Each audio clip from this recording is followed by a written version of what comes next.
ရတုဘရင်နတ်ရှင်အောင်ကဘာကြောင့်ခရစ်ယာန်ဘာသာကိုကူးပြောင်းခဲ့ရလဲပရိသတ်များအားလုံးပဲမင်္ဂလာပါရှင်သူတအိမ်ကနေကြိုဆိုလိုက်ပါတယ်မြမစာပေသမိုင်းမှာရတုဘရင်လို့တင်စားခံရပြီးနန်းတွင်းစာဆိုအဖြစ်ထင်ရှားတဲ့တောင်ငူဘရင်နတ်ရှင်အောင်ရဲ့ဘဝနီကုန်းဟာအတော်လေးဝမ်းနည်းစရာကောင်းသလိုအငင်းပွားစရာတွေနဲ့လည်းပြည့်နှက်နေပါတယ်အဲ့ဒီထေကမှာလူပြောများဆုံးနဲ့သမိုင်းမှာဗဟေတိအစံဆုံးအချက်ကနတ်ရှင်တော်ဟောင်းဗုဒ္ဓဘာသာကနေခရစ်ယာန်ကက်သလစ်ဘာသာကိုကူးပြောင်းခဲ့သလားဆိုတဲ့အချက်ပါ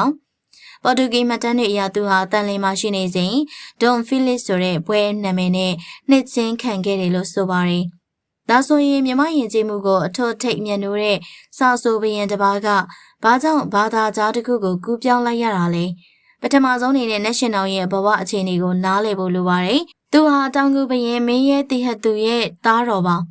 ဘရင်တော်မင်းတရားကြီးရဲ့မြေတော်လည်းဖြစ်ပါတယ်ဒါပေမဲ့သူနန်းတက်တဲ့အချိန်မှာတောင်ငူအင်ပါယာကြီးကပြိုကွဲနေပါပြီ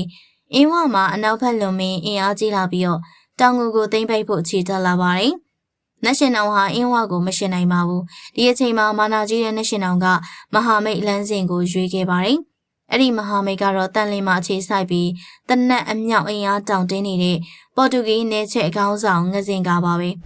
အင်းဝတက်တွေတောင်ငူကိုသိမ်းလိုက်တဲ့အခါနတ်ရှင်တော်ဟာငဇင်ကာရဲ့အကူအညီနဲ့တန်လင်းကိုထွက်ပြေးခိုလုံခဲ့ရပါတယ်ဒီအချက်ကပဲသူ့ကိုဘာသာပြောင်းစီမဲ့လမ်းစာပါပဲတန်လင်းရောက်သွားတဲ့နတ်ရှင်တော်ဟာဘရင်တစ်ပါးမဟုတ်တော့ပါဘူးဒုက္ခသည်တဦးသာဖြစ်ပါတယ်ငဇင်ကာဆိုတာကလည်းညံများပြီးတော့ကောက်ကျစ်သူပါ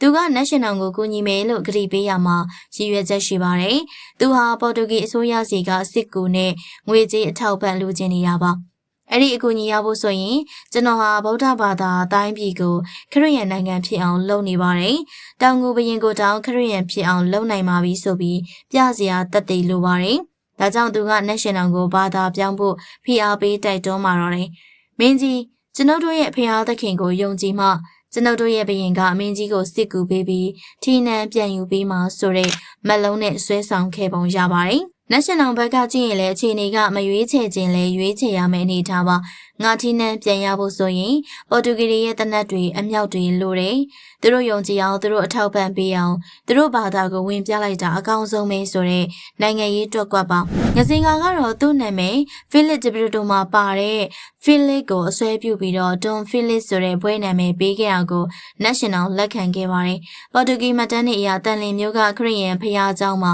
နတ်ရှင်တော်ကိုအခမ်းအနားနဲ့အနှစ်ချင်းပေးခဲ့တယ်လို့ဆိုပါတယ်။ဒါပေမဲ့အနောက်ဘက်လွန်မင်းကတန်လင်းကိုအပြင်းထန်တိုက်ခိုက်ပြီးသိမ်းပိုက်လိုက်ပါတယ်။1673ခုနှစ်မှာငစင်ကာရောနတ်ရှင်တော်မှာအဖမ်းခံလိုက်ရတယ်။နောက်ဆုံးမှာတော့အနောက်ဘက်လွန်မင်းကငစင်ကာနဲ့နတ်ရှင်တော်နှစ်ယောက်စလုံးကိုကွပ်မျက်လိုက်ပါတယ်။တချို့ပေါ်တူဂီမှတ်တမ်းတွေကတော့နတ်ရှင်တော်ဟာတေဂါနီထိလဝါကတ်တိုင်ကိုကင်ပြီးအာဇာနီလိုအသေးခံသွားတယ်လို့ရေးသားထားပါတယ်။အချုပ်ဆိုရရင်တော့နတ်ရှင်တော်ဟာစာဆိုဘရင်အဖြစ်ဂုဏ်ယူစရာကောင်းပေမယ့်နိုင်ငံရေးသမားတစ်ယောက်အနေနဲ့တော့လမ်းမရောက်ခဲ့သူပါ။သူရဲ့ဘာသာကူးပြောင်းမှုဟာတမိုင်းမှာအမဲဆက်တစ်ခုဖြစ်ခဲ့ပေမယ့်တကယ်တမ်းပြန်ကြည့်ရင်တော့တိုင်းပြည်ပြတ်ပြီးအားကိုးရမယ့်နေရဲ့ဘရင်တစ်ပါးရဲ့နောက်ဆုံးရုန်းကန်မှုတစ်ခုလို့တော့ဆိုရမယ်ထင်ပါတယ်။အဆုံးထိကြည့်ပေးခဲ့လို့အားလုံးကိုကျေးဇူးတင်ပါတယ်ရှင်။